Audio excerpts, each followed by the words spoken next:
Hrvatski radio, obrazovni program.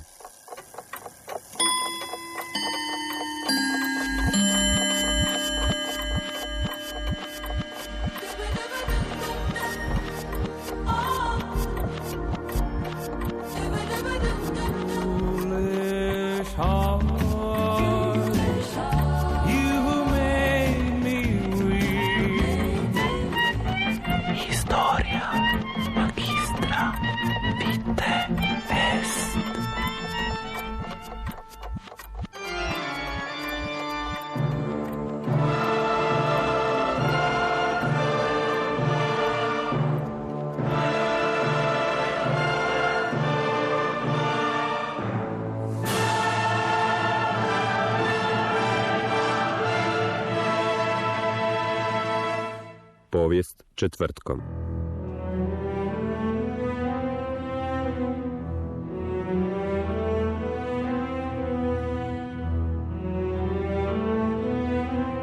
Dvadeset treće veljače 1948. godine. U Londonu sastali su se veleposlanici Sjedinjenih Američkih Država, Francuske, Nizozemske, Belgije i Luksemburga.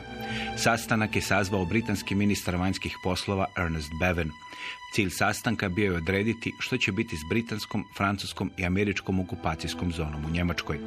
1. siječnja 1947. godine Velika Britanija i Sjedinjene Države stvorile su takozvanu Bizoniju, ekonomsku zajednicu američke i britanske okupacijske zone, koja se prostirala od Sjevernog mora i Hamburga do Austrije i Alpa.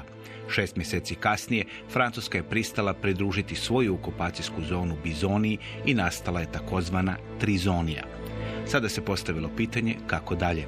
Veleposlanici su se dogovorili o dvije stvari. Prvo, da će se 3 okupacijske zone zapadnih saveznika uključiti u američki Marshallov plan, koji je trebao dati sredstva za obnovu Europe. I drugo, da će zapadni saveznici uključiti sve te 3 okupacijske zone u bilo koje institucije koje se razviju na zapadu Europe. Konkretno, to je značilo da su zapadni saveznici prihvatili da se od američke, britanske i francuske okupacijske zone stvori jedinstvena država koja će biti sastavni dio zapadne Europe. Sada je trebalo pričekati na odgovor jedne od pobjednica Drugog svjetskog rata, koja ne samo da je imala okupacijsku zonu u Njemačkoj, nego je u srcu te okupacijske zone bio i glavni grad Njemačke. Na taj se odgovor nije trebalo dugo čekati.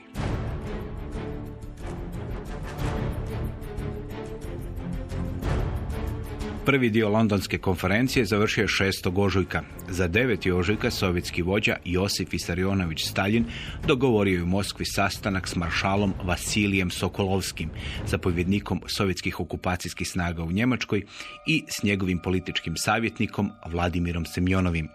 Hladni rat već je uzimao maha u Europi. U veljači 1948. komunistička partija udarom je uzela svu vlast u Čehoslovačkoj. Odluka donesena u prvom dijelu londonske konferencije činila se odgovorom na te događaje. Godine 1947. Velika Britanija i Francuska sklopile su sporazum iz Dunkirka, kojim su se obvezale na zajedničku suradnju protiv buduće njemačke agresije. Godinu dana nakon tog sporazuma Francuska i Velika Britanija sklopile su Briselski pakt. Te dvije sile u zemlje Beneluxa sada su stvorile obrambeni savez, ali glavni neprijatelj više nije bila Njemačka, već Sovjetski savez. Sve je to uznemiravalo Staljina i on je odlučio udariti gdje su zapadne sile bile najslabije. William Schmeisser u knjizi Od Jalte do Berlina, hladnoratovska borba za Njemačku, piše: 31. ožujka 1948. Sokolovski je blokirao vojne vlakove koji su prometovali između zapadnih okupacijskih zona i Berlina, čije putnike i teret nisu provjerili i odobrili sovjetski inspektori. Sljedećeg dana zapovjedio je da nijedan vlak ne smije napustiti Berlin, osim ako zato ne da dopuštenje ured berlinske komandanture. Te su zapovjedi dale sovjetskim vlastima punu kontrolu nad svim savezničkim željezničkim prometom prema Berlinu i iz njega. Zapovjednik američkih okupacijskih snaga u Njemačkoj, general Lucius Clay, odlučio je testirati sovjetsku odlučnost. Berlin je bio podijeljen na 4 okupacijska sektora. Svaka sila pobjednica imala je po jedan. Clay je zapovjedio da se iz američke okupacijske zone na zapadu Njemačke u Berlin uputi vlak. Zapovjedniku vlaka naredio je da ne pristane na zahtjeve sovjetskih inspektora. Clay se nadao da će oni ipak propustiti vlak prema Berlinu. Sovjeti su američki vlak usmjerili na slijepi kolosijek i tamo su ga ostavili. Lucius Clay je zaključio da, kako je rekao, Rusi misle ozbiljno i odlučio se na novi potez. William Smyser piše. Clay je onda zapovjedio da se uspostavi zračni most, kako bi se podmirilo potrebe vojne posade u Berlinu. Zračni most ispunio je ulogu, za nekoliko dana njegov je kapacitet narastao na 100 tona dnevno. 10. travnja, manje od 2 tjedna nakon što je Sokolovski objavio svoje zahtjeve, on ih je i povukao. Takozvana baby blokada bila je gotova. Promet se ponovno glatko uspostavio. Činilo se da je sve gotovo. Sokolovski je poslao upozorenje zapadnim silama, Clay je pak pokazao što može napraviti. Ali bio je to samo početak sukoba oko Berlina.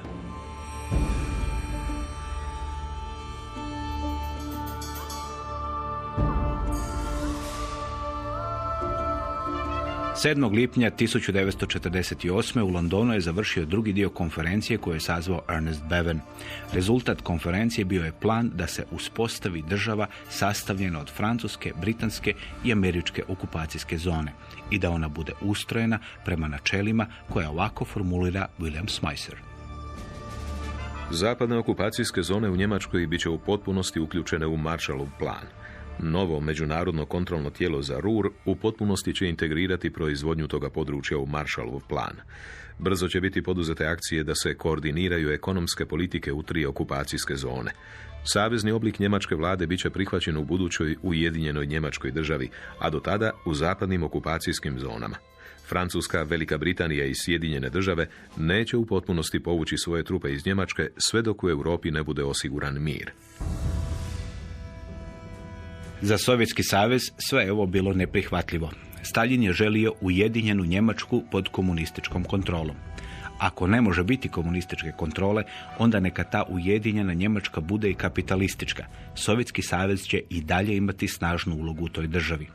Ono na što Stalin nije mogao pristati bila je podijeljena Njemačka u kojoj bi veći dio te Njemačke bio pod kontrolom zapadnih saveznika. Na sovjetski odgovor nije trebalo dugo čekati. William Smyser piše. 10. lipnja sovjetske snage pokušale su ukloniti lokomotive i željezničku opremu iz američkog sektora u Berlinu. 11. lipnja zaustavili su željeznički promet između Berlina i zapadne Njemačke na 2 dana.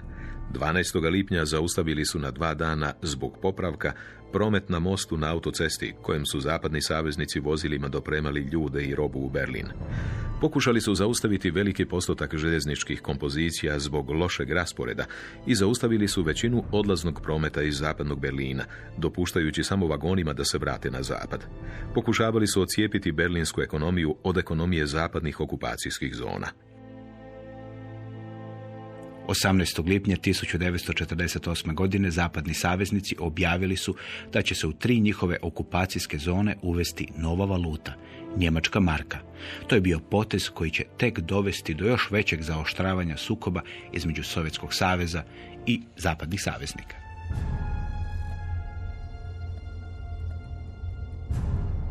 24. lipnja 1948. Sovjetski savez je u Varšavi okupio zemlje istočne Europe. Sve su one već bile unutar sovjetske sfere utjecaja. Kao odgovor na Londonsku deklaraciju, te su zemlje objavile Varšavsku deklaraciju. Njezine zahtjeve ovako je oblikovao William Smyser u knjizi Od Jalta do Berlina. Implementacija pune demilitarizacije Njemačke od strane 4 sila. Kontrola teške industrije u Ruhru od strane 4 sila. Sporazum između 4 sila o privremenoj demokratskoj i miroljubivoj vladi za cijelu Njemačku sastavljeno je od predstavnika demokratskih organizacija kao i političkih stranaka. Mirovni ugovor s Njemačkom, koji je u skladu s odlukama u Potsdamu, uz povlačenje svih okupacijskih snaga iz Njemačke u roku od 1 godinu dana od sklapanja mirovnog sporazuma, plaćanje svih ratnih odšteta. Stalin je odlučio otići dalje od ove deklaracije. Cilj njegovog pritiska bila su 3 okupacijska sektora koje su u Berlinu okupirale oružane snage Velike Britanije, Francuske i Sjedinjenih država. Ako već nije mogao dobiti ujedinjenu Njemačku, Stalin je htio zapadne saveznike izbaciti iz Berlina. Daniel Harrington u knjizi Berlin na rubu piše: U 2 sata ujutro 24. lipnja sovjetski službenici objavili su da je željeznička linija iz Helmsteda zatvorena zbog tehničkih poteškoća. Promet nije mogao biti preusmjeren, tvrdili su, bez narušavanja željezničke mreže u istočnoj zoni. Promet cestama i kanalima također je bio obustavljen. Navodeći kao razlog nestašicu ugljena, sovjetski časnici obustavili su opskrbu zapadnih sektora električnom energijom. U zapadnim sektorima bilo je zaliha ugljena za možda 10 dana. Zaokružujući izolaciju zapadnog Berlina, ruski službenici zabranili su prodaju hrane i robe iz sovjetske zone, kako bi, rečeno je, spriječili kolanje zapadne njemačke marke u istočnoj zoni. U međuvremenu 8 borbenih divizija premješteno je u borbeni raspored u zonama okupljanja blizu granice. Tako je 24. lipnja 1948. počela sovjetska blokada američkog, britanskog i francuskog sektora u Berlinu. General Clay nije imao izbora nego ponovno pokrenuti zračni most prema zapadnom Berlinu. Ali sada je taj zračni most trebao biti ogroman. Berlin je trebao oko 2500 tona hrane, odjeće, goriva i drugih potrepština na dan. Prvog dana zračnog mosta američki zrakoplovi prevezli su u Berlin oko 80 tona materijala. Britanski su mogli isprva u Berlin na dan dopremiti samo 44 tone materijala. Blokada Berlina potrajala je do 12. svibnja 1949.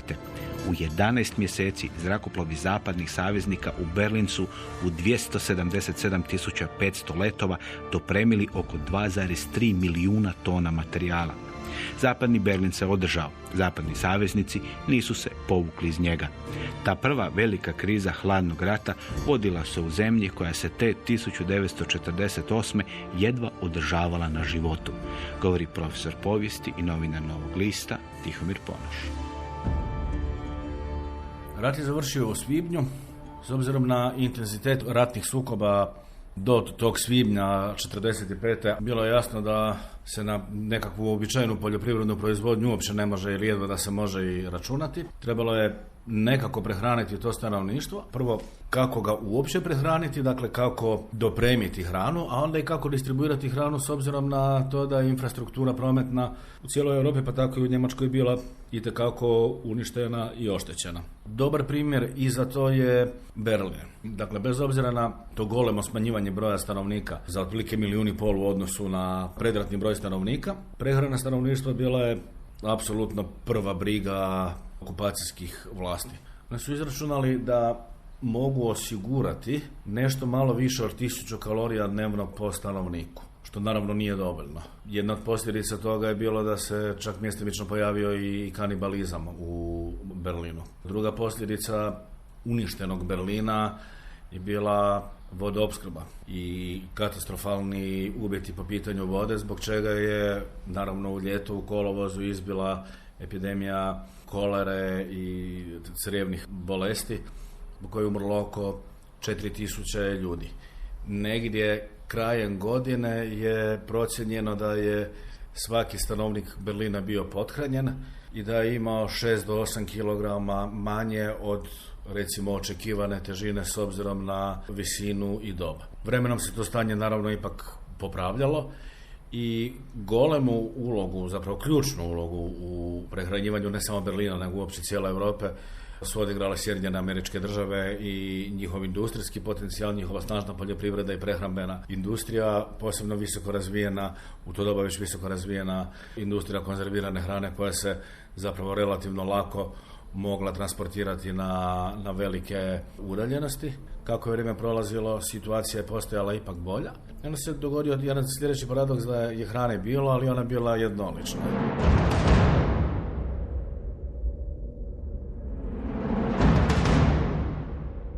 Američki povjesničar Daniel Harrington počinje prvo poglavlje knjige Berlin na rubu, koja govori o blokadi Berlina, zračnom mostu i početku hladnog rata, ovom rečenicom. Sporazumi koji su podijelili poslijeratnu Njemačku na okupacijske zone i Berlin na okupacijske sektore čini se da prkose zdravom razumu. Doduše, već 1943. godine Velika Britanija i Sjedinjene Američke Države počeli su razgovore o uređenju Njemačke nakon njezinog poraza. Vrlo brzo ti su razgovori zaglavili kako zbog birokratskog spora između State Departmenta i Pentagona oko toga tko će imati glavnu ulogu u planiranju podjele poražene Njemačke, tako i zbog neslaganja između američkog predsjednika Franklina Delana Roosevelta i Winstona Churchilla oko toga tko će okupirati koji dio Njemačke. Daniel Harrington u knjizi Berlin na rubu piše: Na čuvenom sastanku s načelnicima Združenog stožera održanom na bojnom brodu Iowa sredinom studenoga 1943. Roosevelt je inzistirao na tome da Sjedinjene Države okupiraju sjeverozapadni dio Njemačke. Njegovo stajalište nije imalo veze s Njemačkom, već s Francuskom. Francuska je britansko dijete, izjavio je, i on tu neće prihvatiti nikakve obveze. Nastavio je ocrtavati zone koje je htio u Njemačkoj. Njegovi brzi potezi po zemljovidu National Geographica ocrtavali su golemu američku zonu koja je obuhvaćala područja na istok sve do Berlina i na jug sve do Frankfurta. Rusi će okupirati područje na istoku, Britanci područje na jugu. Naravno da se Winston Churchill nije slagao s Rooseveltovim planom da američke trupe okupiraju industrijski najrazvijeniji dio Njemačke, u kojem su bile i goleme luke, Hamburg i Bremen. Saveznici su uspjeli u listopadu 1943. utemeljiti Europsku savjetničku komisiju, tijelo koje je trebalo napraviti plan podjele poražene Njemačke. Plan je bio odobren u Jalti. Tamo je Francuska dobila svoju okupacijsku zonu i sektor u Berlinu. 5. lipnja 1945. u Berlinu su se susrela 4 čovjeka. Feldmaršal Bernard Law Montgomery, general Dwight Eisenhower, maršal Georgi Žukov i general Jean de Lattre de Tassigny. Ti glavni zapovjednici savezničkih vojski koji su okupirale Njemačku potpisali su deklaraciju o porazu Njemačke i preuzimanju vrhovne vlasti. Tim su dogovorom formalizirane savezničke okupacijske zone. John Sutherland i Diane Canwell u knjizi Berlinski zračni most taj dogovor opisuju ovim riječima.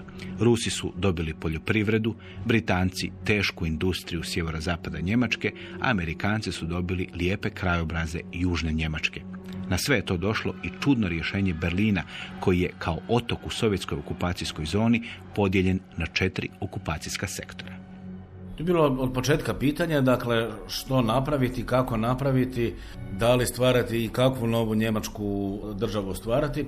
Tu se od starta pokazalo nekoliko problema, da je Sovjetski savez imao svoje gledanje na budućnost Njemačke, zapadni saveznici su imali svoje gledanje, čemu zapadni saveznici nisu nužno bili jedinstveni, jer Francuska kao jedna od okupacijskih sila je zapravo imala nešto veću slobodu djelovanja, paradoksalno, i od Britanaca i od Amerikanaca, jer Francuska nije sudjelovala na konferenciji u Poznamu. Dakle, ona nije bila obvezana završnim dokumentom Poznama, pa je mogla malo drugačije djelovati.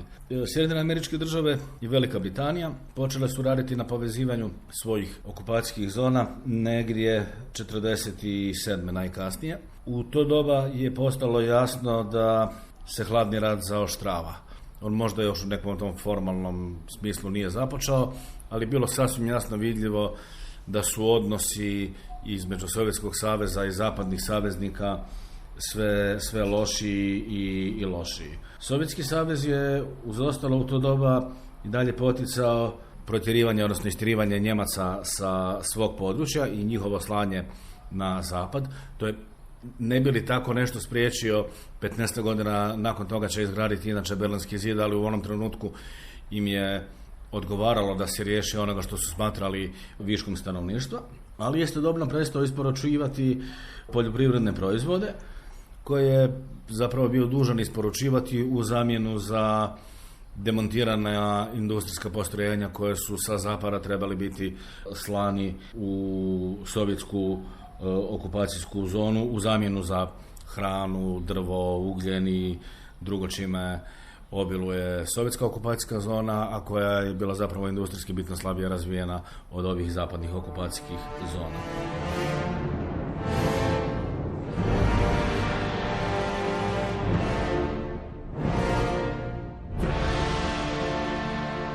Andrej Gromyko, koji je od 1957. do 1985. bio ministar vanjskih poslova Sovjetskog saveza, napisao je u svojim memoarima da Sovjetski savez nikada nije htio podjelu Njemačke. U zadnjim godinama Drugog svjetskog rata i prvim godinama poraća Gromyko je bio prvo sovjetski veleposlanik u Washingtonu, onda predstavnik u Vijeću sigurnosti tek osnovanih Ujedinjenih nacija te zamjenik ministra vanjskih poslova Vjačeslava Molotova.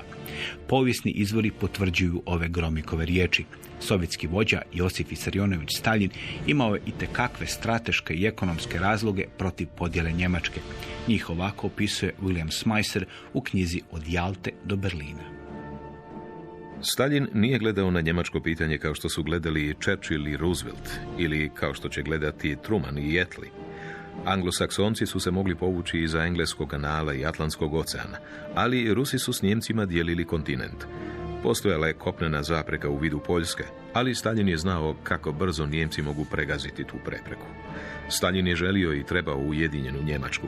Njegova okupacijska zona imala je malo prednosti. Imala je usku obalu na Baltiku bez velike luke. Šćećin je dan Poljskoj. Osrednje kvalitetno tlo, pješčane močvare Pomeranije, Brandenburške marke i sasko industrijsko područje koje je nekad bilo ponos Njemačke, ali je zasjenjeno rurom. Sovjetska okupacijska zona mogla je proizvesti hranu i nešto industrijske robe, ali ne više od toga. U sirovinama jedine njezine interesantne prednosti bile su uran i jeftin smeđi ugljen, koji je bio niže kvalitete.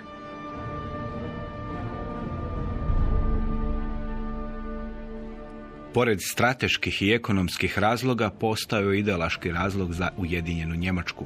Staljin je smatrao da će ona nužno biti komunistička i prema tome sklona Sovjetskom savezu. S komunističkom Njemačkom Staljin bi u potpunosti kontrolirao Europu. Ali umjesto ujedinjene Njemačke stvorena je podijeljena Njemačka na 4 okupacijske zone.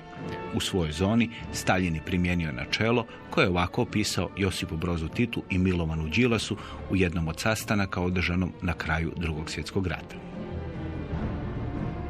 U ovom ratu nije kao u prošlom, nego tko zauzme neki teritorij, nameće na tom teritoriju i svoj sistem.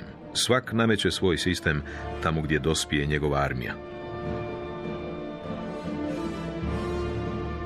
Sovjeti su negdje od 45. zapravo već, od samog početka, od srpnja, dakle čak već i prije Poznama, u svojoj zoni su bili uspostavili neku vrst središnje vlasti, neku vrst ureda iz kojih su se kasnije razvijala ministarstva, recimo za promet, za financije, za poljoprivredu i prehranu stanovništva. I već od tada se zapravo razdvajaju te zone i svatko unutar svoje zone gradi strukture kako mu odgovara, a kasnije će se te strukture početi spajati, prerastati i od njih će se stvarati država. Sljedeći taj sovjetski primjer, tako nešto su napravilo svojim zonama i Velika Britanija i Sjedinjene Američke Države. Velika Britanija osniva u svojoj zoni središnje urede, čelni ljudi tih ureda, koje inače postavljaju Britanci, ali oni nisu Britanci nego Njemci, su utjecajniji od ministara predsjednika u tim zapravo saveznim državama koje su pod kontrolom Velike Britanije.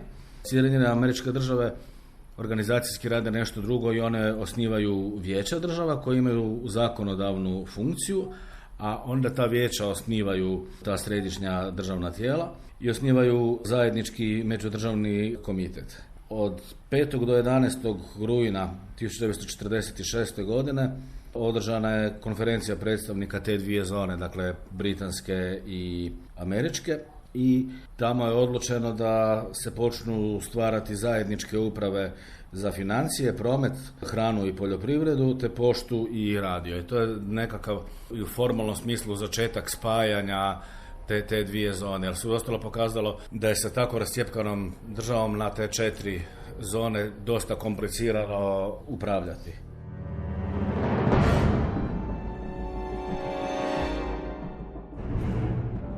Najmnogoljudnija okupacijska zona bila je ona britanska. Bila je velika oko 97.000 četvornih kilometara i imala je oko 22 milijuna stanovnika.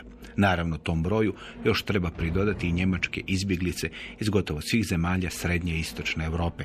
Najmanja okupacijska zona bila je Francuska. Ona je bila velika oko 40.000 četvornih kilometara i imala je oko 5 milijuna stanovnika. Sovjetska i američka okupacijska zona bile su otprilike podjednake. Imale su oko 107.000 četvornih kilometara i oko 17 milijuna stanovnika. Vrlo brzo su zapadni saveznici shvatili da njihove okupacijske zone ne mogu postojati odvojene jedna od drugih. Zapadni saveznici imali su mogućnost koju Stalin nije imao. Oni su mogli spojiti svoje okupacijske zone. I to su i učinili. Američki državni tajnik James Burns u govoru u Stuttgartu govori o potrebi njemačkog ekonomskog ujedinjenja i ekonomskog jačanja Njemačke. To je bio dosta važan trenutak jer to je zapravo formalni i definitivni prekid sa Morgenthauovim planom koji se uglavnom zapravo nikada nije do kraja niti provodio, niti ga je bilo moguće provesti uz ostalo, zato što je Njemačka trebala proizvoditi željezo, čelik i za obnovu drugih europskih zemalja koje su bile uništene, a u prosincu 1946. godine britanski ministar vanjskih poslova Bevine i američki državni tajnik Burns postižu dogovor o ekonomskom ujedinjenju Njemačke koje stupa na snagu 1. siječnja 1947. godine. I to je zapravo nekav trenutak u kojem možemo smatrati da se stvara ta bizon ili bizonija, kako su ju zvali, dakle početak ujedinjenja dvije od 4 okupacijske zone. U svibnju 1947. godine Sjedinjene države i Velika Britanija stvaraju ekonomsko vijeće Bizonije. To je na neki način začetak vlade, koja bi se doduše bavila samo ekonomijom, ne politikom, ali to je začetak nekakve vlade. A u ožujku 1948. godine postignut je dogovor o tome da se Bizoniji priključi francuska zona i nakon toga govorimo o 3 zoni ili o 3 zoneziji, čak po jednoj popularnoj pjesmi iz tog vremena. 3 tjedna nakon što je usvojena monetarna reforma je usvojena nakon i ne toliko dugih pregovora i zbog činjenice da se shvatilo da je Reichsmarka vrlo nestabilna, a da za ekonomiju i stabilnosti države i društva da je potrebna jaka, stabilna, solidna valuta kojoj ljudi vjeruju i tada je uvedena u upotrebu njemačka marka. 3 tjedna nakon toga je na neki način ta trizonija u potpunosti profunkcionirala, a zanimljivo je da je samo 3 dana nakon toga započela blokada Berlina. Stalin je smatrao da je ujedinjena Njemačka strateška nužnost za Sovjetski savez. Čak i kapitalistička ujedinjena Njemačka njemu je odgovarala. Ona je morala imati bliske veze sa Sovjetskim savezom i one bi omogućavale projekciju sovjetskog utjecaja duboko u europski kontinent. Ali ako je Stalin mogao birati, onda ujedinjena Njemačka po njegovom ukusu ne bi bila kapitalistička. Već u ljeto 1943. u Sovjetskom savezu osnovan je od emigranata iz Njemačke, uglavnom članova komunističke partije, Nacionalni komitet za slobodnu Njemačku. Kako je Crvena armija napredovala po njemačkim zemljama, tako su u njih odmah iza crvenoarmejaca dolazili članovi tog komiteta. 30. travnja 1945. na dan kada je Adolf Hitler počinio samoubojstvo, u Berlin je stigla grupa Ulbricht, koju je vodio Walter Ulbricht, stolar koji je od 1923. bio član Centralnog komiteta Komunističke partije Njemačke. William Smyser ovako opisuje čovjeka koji će postati najvažnija osoba u sovjetskoj okupacijskoj zoni. Birajući Waltera Ulbrichta za svog čovjeka u Njemačkoj, Stalin je izabrao osobu koja je nalikovala na njega. Ulbricht nije bio popularan, ali znao je kako ostvariti kontrolu. Njegov prodoran glas i teško razumljiv saski naglasak nisu mu omogućavali da postane uvjerljivi govornik, čak i da je to i htio postati. Ali njegova je snaga bila u organizaciji. Sudjelovao je u organiziranju Komunističke partije Njemačke nakon Prvog svjetskog rata i postao je komunistički zastupnik u njemačkom parlamentu u zadnjim godinama Vajmarske Njemačke. Kada je Stalin tijekom 20. godina htio preoblikovati partiju iz sindikalne organizacije orijentirane prema radnicima u tvrdu i kadrovski ekipiranu stranku spremnu za infiltraciju i upravljanje događajima iza scene, on se oslonio na Ulbrichta, čiji je komunistički nadimak bio Cele ili Ćelija.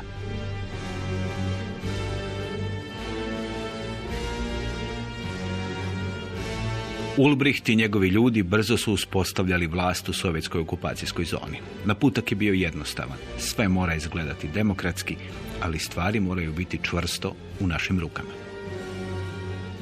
Postoji jedan razgovor između Staljina s jedne strane, jugoslavenskih i bugarskih komunista s druge strane iz 1946. godine, kojim je Staljin zapravo nagovijestio ono na čemu su oni radili od 1945. godine, a to je da stave cijelu Njemačku pod svoju kontrolu.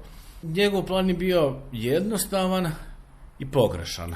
Njegov plan je bio da se što je moguće više potkopa britanska okupacijska zona, jer je smatrao da će Britanci možda i najteže slomiti.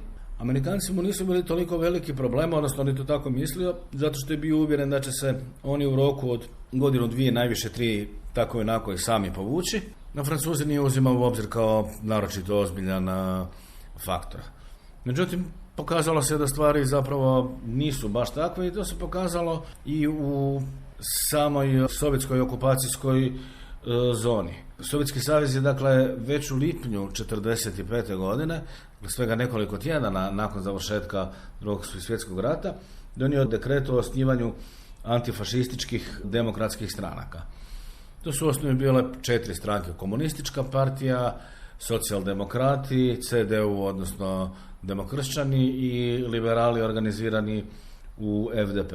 U travnju 1946. godine došlo je do ujedinjenja komunista i velikog dijela socijaldemokrata iz sovjetske okupacijske zone.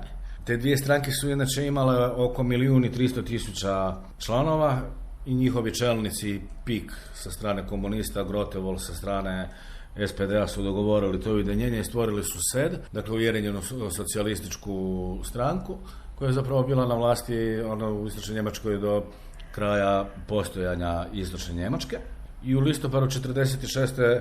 organizirani su izbori u sovjetskoj okupacijskoj zoni na kojima SED osvaja oko 50% glasova. Međutim, izbori nisu bili organizirani samo u sovjetskoj okupacijskoj zoni, nego je postao i Berlin kao zapravo zasebna okupacijska zona gdje su 1946.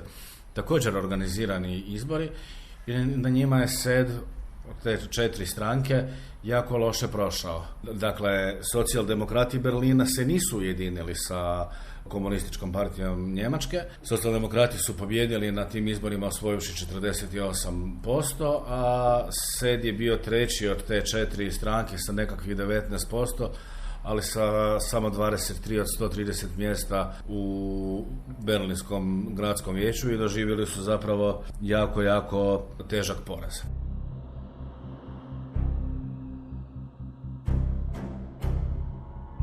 Za razliku od Sovjetskog saveza koji je htio ujedinjenu Njemačku pod njegovom kontrolom, Velika Britanija i Sjedinjene države htjele su ujediniti barem svoje okupacijske zone. Na to ih je natjerala potreba da se njihov dio Njemačke barem kako tako osposobi za samostalan život. Siromašne i očajne britanske i američke okupacijske zone bile bi idealno mjesto za širenje komunističkog utjecaja. I 1. siječnja 1947. Velika Britanija i Sjedinjene države stvorile su Bizoniju, ekonomsku zajednicu američke i britanske okupacijske zone koja se prostirala od Sjevernog mora i Hamburga do Austrije i Alpa. Središte Bizonije bio je Frankfurt. Bio je to samo početak. Francuska okupacijska zona odmah je dopustila trgovinu s Bizonijom. 21. lipnja 1947. francuski veleposlanik u Washingtonu obavijestio je državnog tajnika Georgea Marshalla da je Francuska spremna pridružiti svoju okupacijsku zonu Bizoniji. Tako su udareni temelji onome što će iz šale biti nazvano Trizonija, ekonomska zajednica britanske, američke i francuske okupacijske zone. Za Sovjete to je bio znak za uzbunu. Jedan od razloga za blokadu Berlina je bila i ta želja da se slome saveznici i ta tvrdnja Molotova što se odnosi na Njemačku odnosi se na Berlin, što se odnosi na Berlin odnosi se na Njemačku, pa bi prema tome ovladavanje Berlinom po njemu značilo ovladavanje Njemačkom.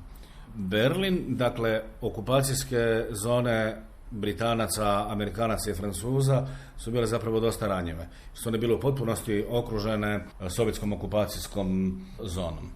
Valja imati na umu da je 3 dana prije početka blokade uvedena njemačka marka, koja je zapravo bila snažan instrument i na putu prema novoj državi, ali je koja je zapravo u nekom propagandnom smislu pokazivala slabost sovjetskog modela u njihovoj okupacijskoj zoni, jer je oko 250 milijuna maraka bilo prebačeno u Berlin za tamošnje potrebe i iako su Sovjeti inzistirali da samo njihova valuta može biti valuta koja se koristi u njihovoj okupacijskoj zoni, pa tako u njihovoj berlinskoj okupacijskoj zoni, njemačka marka je trenutno postala omiljena kod svih stanovnika bez obzira u kojoj okupacijskoj zoni su živjeli. Nadalje, razlog za blokadu Berlina bio je vojni odnos snaga. Nakon završetka Drugog svjetskog rata zapadni saveznici su zapravo slabili svoje snage u Europi, oni su pokrenuli demobilizaciju i razvlačenje golemog broja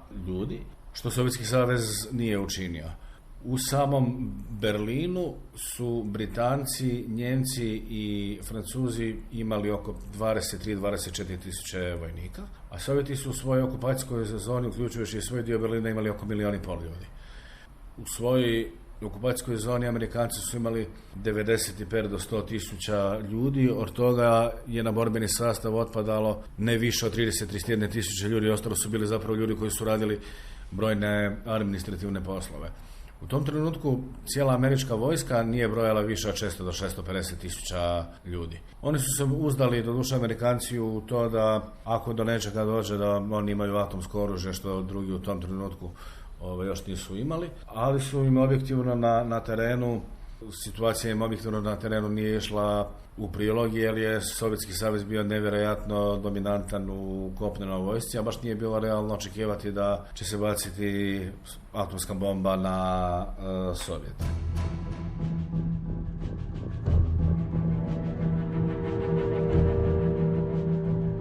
Zapadni saveznici 8 su tjedana čekali da njihove trupe Crvena armija propusti u Berlin. Kada su te trupe došle u glavni grad Njemačke, postavilo se pitanje njihovog opskrbljivanja. Berlin je bio skoro 200 km daleko od granice zapadnih okupacijskih zona sa sovjetskom okupacijskom zonom. 2 su puta bila do Berlina, kopneni i zračni.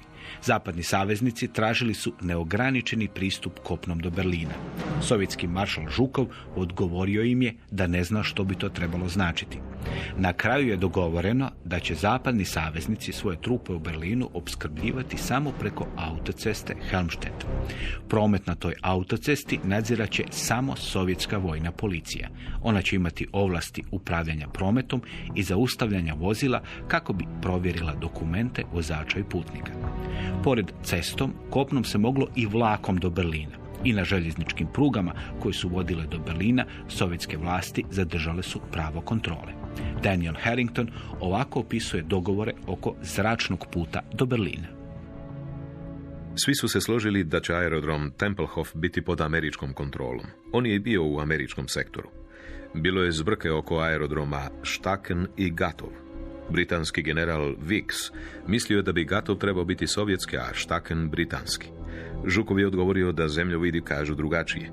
Njih dvojica ostavili su to pitanje za kasnije. Ono će kasnije i biti riješeno, i to onako kako je htio Žukov. Kada su podijeljeni berlinski aerodromi, sljedeće pitanje je bilo kako do njih doletjeti. Amerikanci su željeli letjeti posvuda u trokutu ograničenom Berlinom, Hamburgom i Frankfurtom. Žukov je inzistirao na zračnom koridoru širokom 20 milja, koji bi se protezao od Berlina do Magdeburga. Tamo bi se on podijelio. Jedan krak bi išao do Hanovera, bio bi to britanski koridor. Drugi krak išao bi do Frankfurta, to bi bio američki koridor. Na kraju 3 su zračna koridora vodila iz Berlina. 2 već dogovorena, ona prema Frankfurtu i Hanoveru, i jedan novi, onaj prema Hamburgu.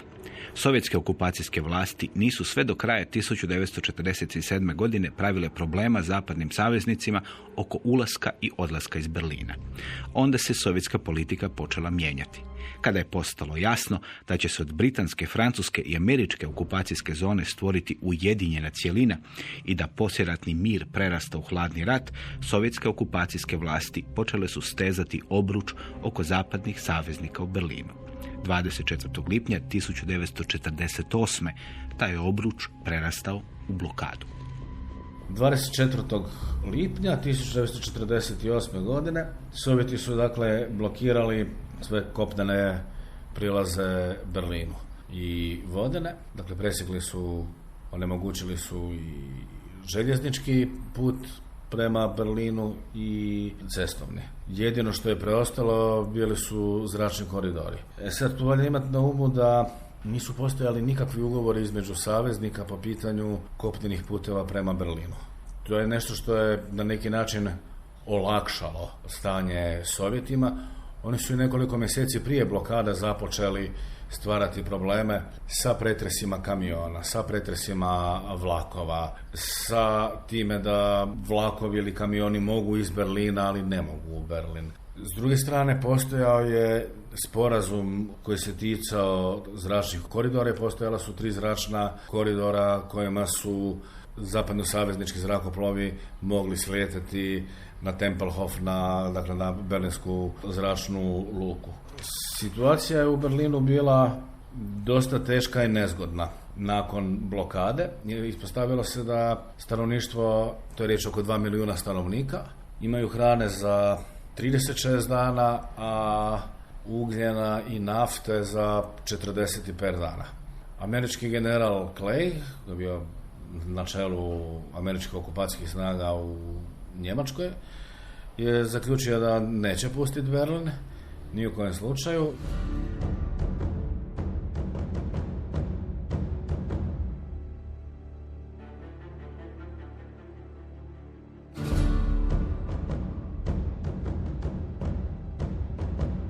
Kada je Sovjetski savez blokirao sve kopnene i riječne puteve prema Berlinu, zapadnim saveznicima ostala su samo 3 zračna koridora prema Berlinu.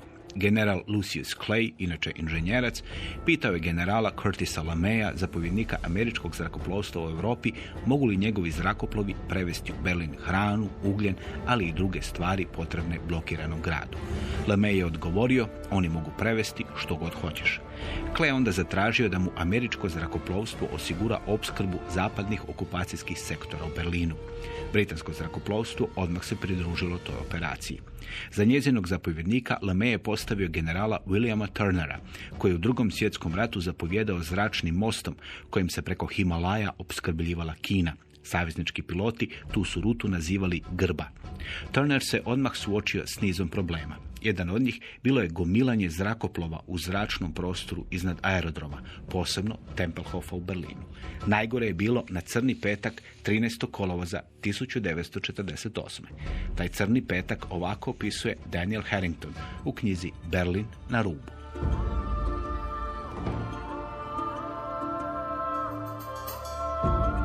Vrijeme toga dana bilo je loše. Radar nije mogao probiti kišu koja je zalijevala Tempelhof i kontrolori u kontrolnom tornju nisu mogli vidjeti pistu. C-54 preletio je pistu popločenu pločama probušenog čelika i slupao se eksplodiravši u vatrenoj lopti, dok se posada pokušavala skloniti na sigurno. Sljedeći Skymaster dugo je slijetao i kočio tako žestoko da su mu eksplodirale 2 gume.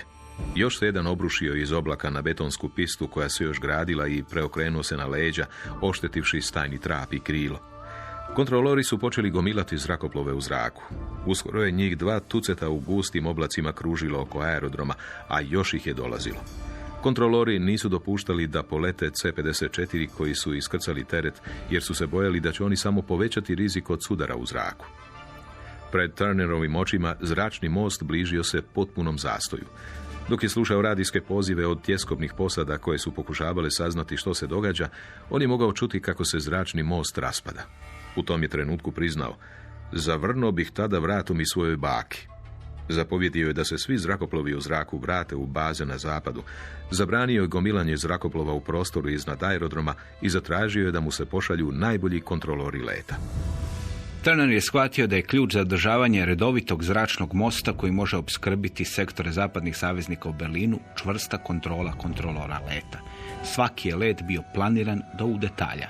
Piloti koji se nisu mogli držati plana leta saznali su zašto je nadimak Williama Turnera bio bič. Tko je zakasnio na slijetanje više nije mogao kružiti iznad aerodroma. On se morao s teretom vratiti na zapad Njemačke i čekati novu prigodu za polazak prema Berlinu. Naime, kako su Sjedinjene Američke Države dramatično i drastično smanjile svoje vojne efektive u Europi, one su imali zapravo veoma mali broj transportnih zrakoplova koji su mogli letjeti prema Berlinu. Oni su izračunali da oni sa svojim tadašnjim efektivama koje su imali mogu dnevno isporučivati oko 300 tona. Odmah su se obratili za pomoć i Britancima i njihovom RAF-u. RAF je bio u nešto boljoj formi, on je mogao isporučivati 400 do 450 tona dnevno. Međutim, u tom trenutku je trebalo dnevno isporučivati oko 1500 tona hrane, dakle od brašna pa nadalje, i oko 3500 tona energenata, dakle ugljena i nafte, benzina, dizela, čega li već treba. Uspjeli su čak u dosta kratkom vremenu to podići sa inicijalnih 700 na 1000 pa na nekakvih 1500 tona i u relativno kratkom roku su oni uspjeli doći do nekakvih željenih količina, a onda su shvatili da dolazi zima. Onda su shvatili da ona količina od oko 3500 tona ugljena i nafte nikako ne može biti dovoljna. I da treba što je moguće prije početi dopremati što je moguće veće količine, posebno ugljena kao glavnog ogrijeva, i pripremiti stanovništvo za zimu.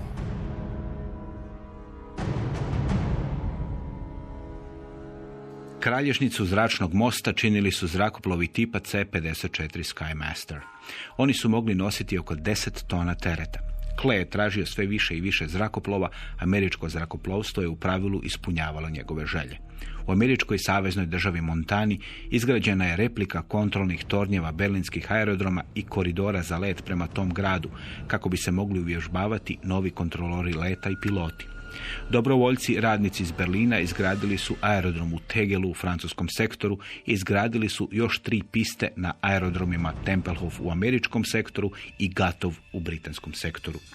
31. kolovoza 1948. zračni most uspio u Berlin dopremiti 3100 tona hrane, ogrijeva i drugih potrepština za stanovnike 3 okupacijskih zona. U prosincu zračnim mostom dopremalo se oko 4500 tona tereta na dan. Do proljeća 1949. zračnim mostom u Berlin je stizalo više od 8000 tona tereta na dan. Sovjetska blokada nije uspjela otjerati zapadne saveznike iz Berlina.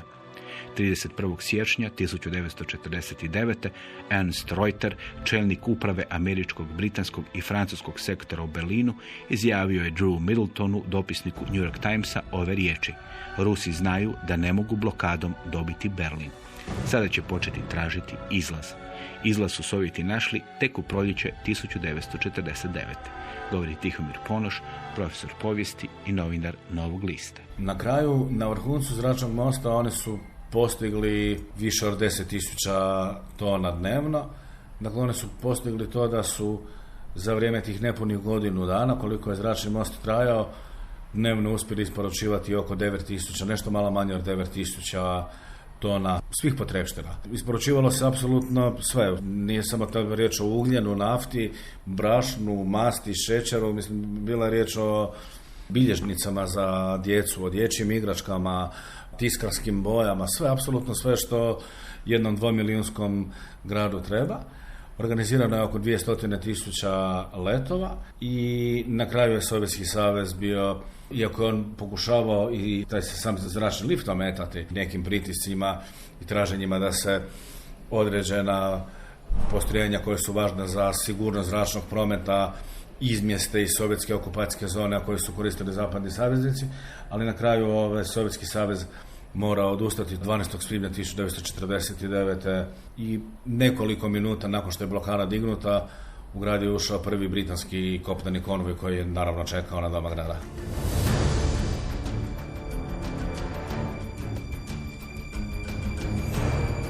Slušali ste emisiju Povijest četvrtkom. Tekst čitao Ivan Kojundžić. Emisiju snimila Marija Pečnik-Kvesić. Urednik i voditelj Dario Špelić. Hrvatski radio, 2017. godina.